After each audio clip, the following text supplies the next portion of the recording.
Thanks everybody for joining this week's episode of Entrepreneurial Impact. I'm Joe Martin, one of your co-hosts. Dave Donaldson couldn't be on today. I think he's doing some type of recouping or seance to hopefully to God that his Philadelphia Eagles somehow beat the Commanders in this coming week thing. So we pray for him and his recovery or whatever he's doing as a Philadelphia Eagles fan.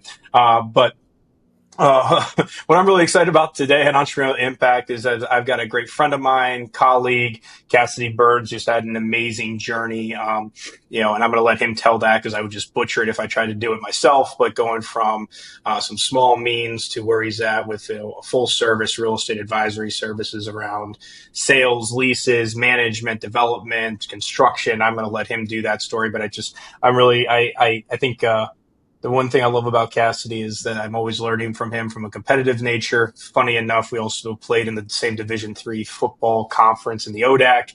But I think it's just always cool to have people in your circle that you can joke around with, be competitive with, but also learn from. And I've learned amazing things from Cassidy. So I'm excited to have him on this week's episode on Entrepreneurial Impact around this, mainly his journey in real estate and multifamily. So Cassidy, what's your story, man? Yeah, thanks for having me on. I too, like David, I am an Eagles fan as well. So we will see what happens with those freshly ripe Washington Commanders. It seems like their fandom has turned into Cowboy fandom over the last few weeks of sense of false confidence. And also, like you said, Bridgewater Eagles, right? Once an Eagle, always an Eagle. Back in the day. But so BPG is a vertically integrated real estate investment firm. Like Joe said, we have brokerage, which is where I got my start and started. I started in residential real estate sales brokerage. I joined a team with Compass Real Estate in 2016 is when I got licensed in DC and Virginia. Following the licensures, I bought my first condo in DC, started buying single family houses all throughout 2017, 2018, 2019, was doing management ourselves in-house. So I started a third-party property management company in 2019 where we started bringing on other customers that were our clients as well from the brokerage side, still buying throughout that timeline. And then in 2022, I actually purchased a construction company to be the third and final leg of our vertical integration. So we have brokerage, property management, and construction, which now we utilize to help generate better returns for our investors in, like Joe said, the multifamily space. So that's where we are now. We're raising capital, buying larger multifamily deals, still doing brokerage and property management. But it's been a long journey since 2016.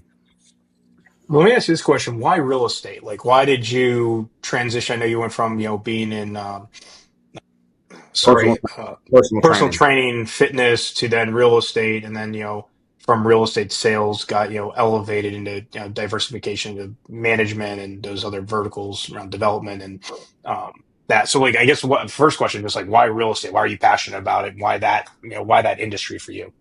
So I kind of fell into it. Like you said, I was my first job out of Bridgewater College was a personal trainer at Equinox in Bethesda, Maryland.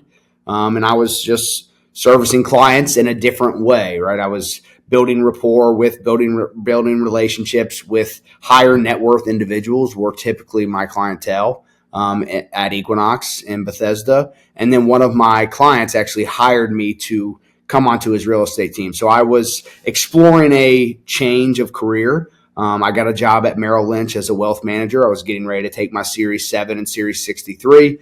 And then I also took my real estate license at the same time. And I was trying to decide which option I wanted to go into. I know you and I had pretty similar paths with that. And I decided to go real estate mostly because I trusted the individual, Trent Heminger, who offered me the opportunity. Merrill Lynch would have been just a shot in the dark. I just want to change. And I was able to do both. So I could still train on the side, keep my income that was consistent, which also helped me continue to get loans for my real estate properties until I was able to self-sustain from an income perspective with the real estate sale. So at first it wasn't a passion. It was just luck of the draw, got into it. Now it's an obsession, right? Because I truly believe that real estate is the best vehicle to help people build long-term wealth. We're doing it ourselves, and we're helping our clients do it as well. So I was going to go with another question, but since you brought it up and used the word obsession, I would be stupid not to dive into that one. So what was the experience or what was the coming to Jesus moment of like now something I was doing to just make ends meet to now just being an obsession using your words? What was the trigger point that like did that for you? Yeah, I mean, it goes back to sports. I've always been an obsessive personality where if I believe in something, I'm all in, right? Like for during college, all I cared about was being the best possible football player that I could possibly be. And I've transferred that obsession to real estate of being the best now business owner. At first, it started as being the best real estate agent, being the knowledge broker for everything real estate. But now I'm obsessed with building this thing that is BPG to hit its true capacity and its true potential. So I want to build a company where people want to work, and also a company where people trust to facilitate their investment dollars with us. So that is a big obsession of mine right now. All right, so let's do this one. I got two questions. I think there's a lot of things that people could learn from like your journey of like, people getting the development of just, from ground up to acquiring properties. You always hear like doors and all this kind of stuff. And I think it kind of freaks people out at times. They're like, oh, I don't even know what that means. How the heck do I get these creative funding? Like, I don't have the money for it, or who do I learn from? And where's the book on that? Like, there's always like Yep. things that people pop into. So what was your journey from, or what was your experience of how you learned from like, okay, I bought my first like multifamily. Like what was that property? How was that process? How did you go about what you learn in that piece? Yeah. So that I think it'll help a lot of people. I learn by doing, by experience. So taking action. I think doers are but there's dreamers and there's doers, and doers are the ones that really, really are going to hit their true potential and success. So my first acquisition was a duplex in my hometown. I think I bought it for $30,000 at the time. I was just looking for the cheapest possible property, and I did that same strategy by the Burr strategy. I bought it, I rehabbed it, I refinanced, I rented it, I refinanced, and then I repeated. I did that 13 times with the single family, small multifamily space. So I learned a lot of lessons during that. I understood how to manage tenants. I understood how to manage contractors in construction, how to bid contractors in construction. And then it just so happened that an appraiser that had been appraising all 13 of these properties after I refinanced them was like, "Oh, this guy is active. I'm appraising one of his a month at minimum." Yeah. He brought me a 32 unit multifamily building off market and said, "Would you be interested in this?" And I didn't really understand that sector, but I was like, it's probably the same. It's probably the same process. And I was able to do that. Again, this was all without taking on outside capital by myself, just reusing my dollars that I was earning from Equinox and from my sales. So I bought that 32 unit, and that was the first time that I think I raised $120,000 from an equity piece to buy that property. But that It's was my first incredible. time into it. So I also heard you say something that like I think is like a Yeti or something that can never get achieved. The fact that you said you can manage contractors is amazing to me. How did you? I'm just joking around. Like, I don't know how you've been able to like figure out how to manage those people. I misspoke on that. I've attempted to manage contractors, right? We own a construction company with 50 subs now at any given time, and we still can't manage contractors. We attempt to. They are a very unique breed of human being. But you gain the experience in the tough Yeah. skin to be able to deal with the contractors, right? And then if you fire them, you fire them. Hire slow, fire quick, right? Is kind of how you need to do with those guys, and realize that you probably got 2 to 3 projects out of each one of them until they're gonna fall off the wagon, and then they're gonna be gone, right? So you See you got later, to right? Yeah. relationships Those with them. those Yeah, it's a consistent whirlwind of new people in that recruiting scheme of subcons, right? Just Yep. so I wanted to start with the small stuff so that like people could hear that, and I'll ask some questions towards the end around like advice you have for people. But you went from I heard that you've got a vertically integrated business and you have a vision for what that is. So for those listening, like what's your strategy? What's that vision when you get to the apex of, Burns Property Group Holdings? Like, what is that, and how would you go? What's the strategy behind it? Yeah, so now we're actively raising funds, right? So we have two funds, a $25 million multifamily fund and a $10 million commercial opportunity fund that we're actively raising capital for. That's where investors give us money and we deploy the money on their behalf. They're trusting that we have the experience on the back end of real estate in that asset class to generate them a return, right? It's just like it's SEC regulated 506B Reg D fund are the funds that we're running. But to get there, I had to gain the experience through doing the small stuff. Now, the advice that I would give somebody that's starting now is a little different than it was when I was there. I was buying the cheapest property just because that's all I could afford. I do not believe that that's the best strategy now.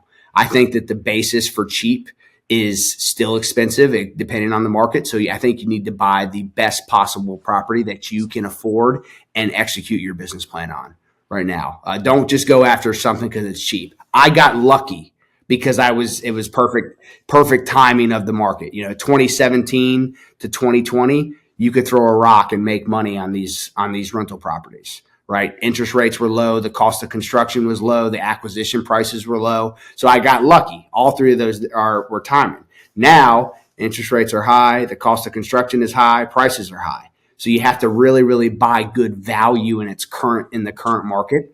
So I would not recommend doing that strategy to get started. Yeah, I think like if you're listening to Cassie, if you went back to a couple things he said a couple minutes ago, was like he got in it. So while his advice is like the economics and market has changed, the one thing that I wouldn't take as like I take it with a grain of salt is don't be scared because markets have changed because there's still deals out there. But think about this, like you might have less competition now because most people are like, oh, it's hard and I don't want to go do that, and everyone's telling me it sucks.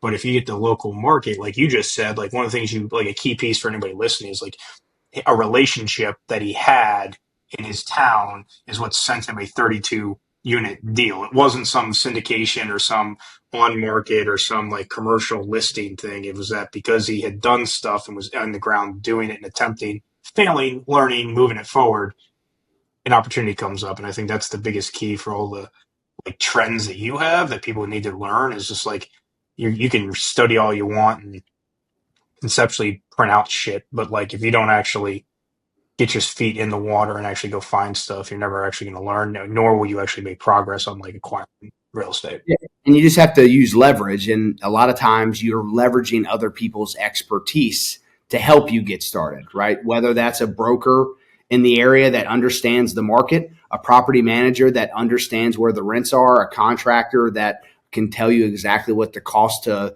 that construction is. Give you an example. One of my really good friends from elementary school just sent me a text message today.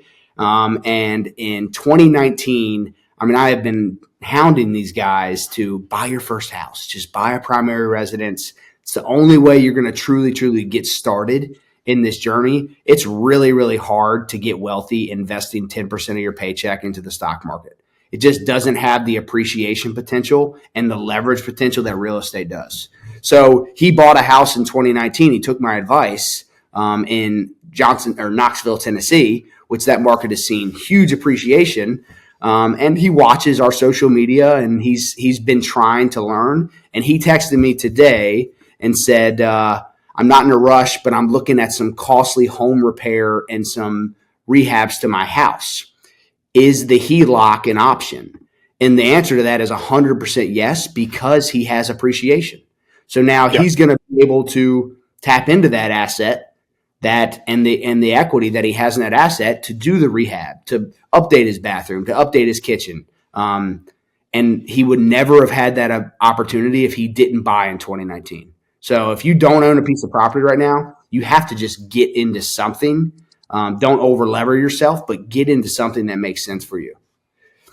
Let me ask you this, like, I'm going to bring you out 10 years, 20 Yep. years. Let's go 20 years. What does your vision of your real estate enterprise look like? because you're doing vertical integration, all kinds of different. You own the construction company, I think is genius because of the margins on it. But like, what is your overall vision, aspiration that the thing evolves into? Yep. So everything that I've done has been leading to BPG Holdings. So residential property management, AVEC Construction, which is our construction company, all feeds into BPG Holdings, which is what we are working towards, and which will be the company that we are working in 20 years. We'll still own brokerage. We're still going to sell brokerage. We're still going to have, as the holdings company grows, property management naturally grows, and we are our best owned client for AVEC Construction, right? So the more Yeah. development deals and projects that I buy, the more revenue AVEC Construction is going to generate. But our goal in 15 years is to have 500 million AUM, assets under management, for BPG Holdings. And that's the valuation of the property that we'll own, which means that we're going to have to raise around 125 million over the next 15 years and deploy into real estate levered at a 65% LTV. Obviously, we're going to be adding value through value add strategies, but Yeah. half a billion is our target for that. Really, it's 10 years. We could get there quicker depending on the appreciation in the market that we see and as the cost of debt. But our company is going to be the facilitator of money, right? Got it. So we will be the facilitator of money utilizing real estate and potentially some private equity stuff as our asset classes. So you go from finding deals, selling, hire some team members. Now they're selling. You get into acquiring, and then kind of like capital raising, and then like management of like the value adds. So you get to 500 million. What's your role? What are you doing then? Like, what is that? What are you doing in that position inside the ecosystem? Yep. So, I mean, when you have a fund or syndications, there's some pretty important roles. I will be the CEO, so the final decision maker on a lot of those. But my strength is really in underwriting of deals. Hmm. I'm not great at going out and networking and raising capital, so I will have capital raisers for that. I'm not going to be the guy that's going to be driving for dollars, so I'll have acquisitions guys for that. Property management and construction, I know, but there's guys and ladies that are much better at those roles than me. But I am really, really good at the underwriting aspect of a deal. That's what I like to do. So my ideal role is that I'm working from 9 to 4 p.m. In that underwriting CEO role, and I have other individuals that are working on the raising of capital, the investor relations, the management, the asset management, and the management of construction. I think the reason I was asking that question is I think that like to give people a perspective of like what are all the functionalities of your business, Mhm. you're eventually going to have, you got your brokerage sales, you got property management, you've got asset management, which has a lot to do with the financial position of like what that asset is and like is it being maximized and you need to reposition it, sell it, whatever the hell that thing is. And then you've got suits up construction on something, and then there's just like rehab and whatnot. But I think it's interesting. The reason I was asking that question is as people think like, hey, if I'm just in sales today, what are the other roles that are going into my organization? You said it very clearly. It's like, hey, you're gonna have people that need to sell homes. You're gonna need people to find like projects or whatnot that might be off market or they don't, you go find, connect with people. Then you got people that are out there, raising capital, which is a different skill set. Then you got the underwriting. Then you have like organizational leadership of like people. So you're as a CEO, you're still going to deal with the people stuff. But I think everyone needs to see like you might just be selling today, but there's all these different roles inside of real estate that if you've got a real passion, get through the sales and acquisition of like leads, and you can eventually get to something different because of the opportunities inside of real estate, which I think is beautiful for you able to give people an exact example of how you've created something that didn't exist, but it was through an opportunity through real estate and so many different ventures. Yep. And you figure out what you're good at. And at first you really have to be good at everything and wear every hat. But then as your revenue increases, you're able to hire and leverage people that are better at it. And since you and I have talked, I've actually hired a strategic growth manager who has now taken over property management and residential brokerage. So in residential brokerage, I'm still the team lead, but I am only selling a few houses here and there for clients that I've worked for in the past, but that is a completely hands-off business for me now. He's managing all the agents. He's doing all the trainings. He's running the team meetings. And same thing with property management. I have an operator full time in AVEC Construction that's running that business, Alex York, who you've met before. So I'm finding the right people, and as I unlock revenue, I am not scared to spend it on people.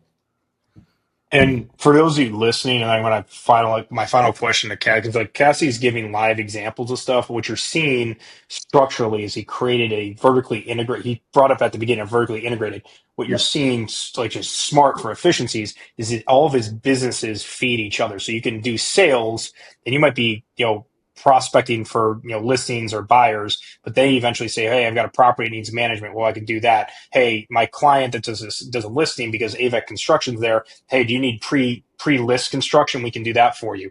Then if you're living in the property and you want to be able to use like a HELOC, what he's talking about, he's going to be able to connect to a HELOC lender to then say, we can also do the construction for you. So you're not, and then there's the trusted advisor role sits there so that when Cassidy positions as, I'm not just brokering your sales, I'm advising through the whole life cycle of home, that eventually at some point they're like, you did such a great job of my property. Why wouldn't I trust you with capital that would be redeployed into a bigger position, which then you didn't even get into the tax benefits of it and all that type of stuff. But like what I think everyone needs to see is that there is an ability to, just through his property management, construction business, to feed the sales can feed the other side. So then you have a symbiotic relationship, which I don't think it's a lot of people see strategically, which could make Yep. your businesses really hum. And I think, and you're an example of doing that. So, bravo. So with that being said, like, what's the tips? Like, if you were to give like everybody listening, okay, thanks, I love the story, I can relate to that, I know I can attain it because he comes from a similar, like you weren't given a golden spoon, Yep. which is why I think you and I get along so well. Is that like, go put the work in, go figure that the f out, you'll get the benefits. What are your three like tips? Like, you're like, hey, if you're just in sales right now, what are the three tips that you give somebody that eventually wants to get to where you're at to be successful? Um, yeah. So I think one. I mean, again, it's all mine is all lessons learned from experiences. One thing I would say is until you make $1 million a year, you shouldn't try to vertically integrate anything. You need to be really good at what you're doing right now, because if you don't have that revenue, then you shouldn't be starting another business, because it's only going to take attention away from your current business. Right. So I learned that the hard way and have had to go back into other businesses into other, whether it's brokerage, whether it's construction, whether it's property management, go back into them to now get work in the business again to help with the revenue. So first of all, it would be have your one lever that you're really good at and pull that. Make more money at that. Continue to do that. Get more efficient at that. Make business practice systems and processes. And then number two would be throughout the process, you need to be developing processes for what while you're doing your job, whether if it's brokerage, and in most cases, I'm guessing your audience is sales. You need to document everything that you do at all times. So eventually you can train somebody to replace that role that you are currently in. Because if you don't have those systems, you're going to have to go backwards and do that. Right. So that's number two, is record, whether you're using Loom, whether you're using Google Docs to write it all down, using some different AI platforms, record everything in your current role. And then three would be hire an executive assistant right now. Have somebody take away your email, take away your calendar. If you aren't able to pay and to afford to pay that, then you're going to have trouble with the other stuff. So that would be my three tips. Everyone listening, like, it's very simple. Like, you got to get to a revenue stream where you actually have a viable business that can afford like the different levers that you're talking about. Get into documentation of your processes, because like I agree with you. You're not the only person that's ever done this before, and it can be trained to somebody else. You're not God's gift to whatever that thing is, but it's got to get out of your head, And most and then agents finally think that get we are. leverage. Yeah. And Yep. then Yep. get rid of the very, very low dollar per hour tasks that you can right now. And watch your ability to grow expand.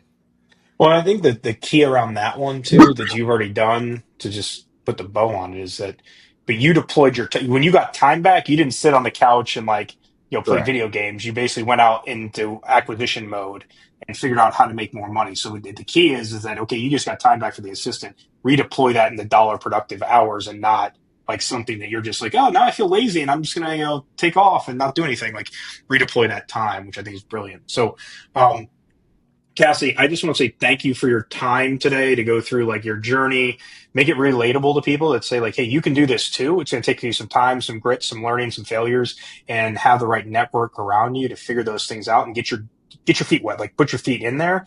And then those of you listening, if you're in the DMV, it's Cassidy Burns with BPG. He's got AVEC Construction. So if you're looking for construction type of stuff, make sure you reach out to him on that one. If you need property management in the district, do you cover Maryland, Cassidy, or is it DC and Virginia? Just DC and Virginia for property management. Yeah, AVEC Construction, same thing. We don't do much in Maryland. We're okay.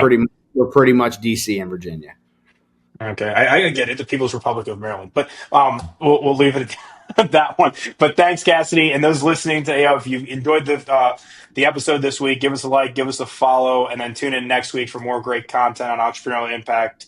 Look forward to seeing you, and have a great week, everybody. Thanks, guys. All right, we killed that one. So great job, man. I really wanted to highlight your stuff and really push your business and be able to give people like a light at the end of the tunnel while also hopefully getting you some traction with your own businesses. So all I need on this one is like, hey, it's me, Cassidy Burns, with your company. Looking forward to talking about multifamily investing and my journey in real estate on entrepreneurial impact. You don't have to say it just like that, but whatever's natural to you as far as an introduction. Entrepreneurial impact. All right, great. Perfect. Yep. So hey, go guys. whenever you're ready. Yeah. Hey guys, Cassidy Burns with BPG Holdings, residential property management and AVEC Construction. Looking forward to sharing you guys. All right, we'll start over. Hey guys, Cassidy Burns with BPG Holdings, property management, residential and AVEC Construction. I'm looking forward to sharing my journey of how I got into buying multifamily real estate and how we're syndicating and raising capital currently by just starting in the brokerage industry. Listen here on Entrepreneurial Impact. Thanks again for tuning in.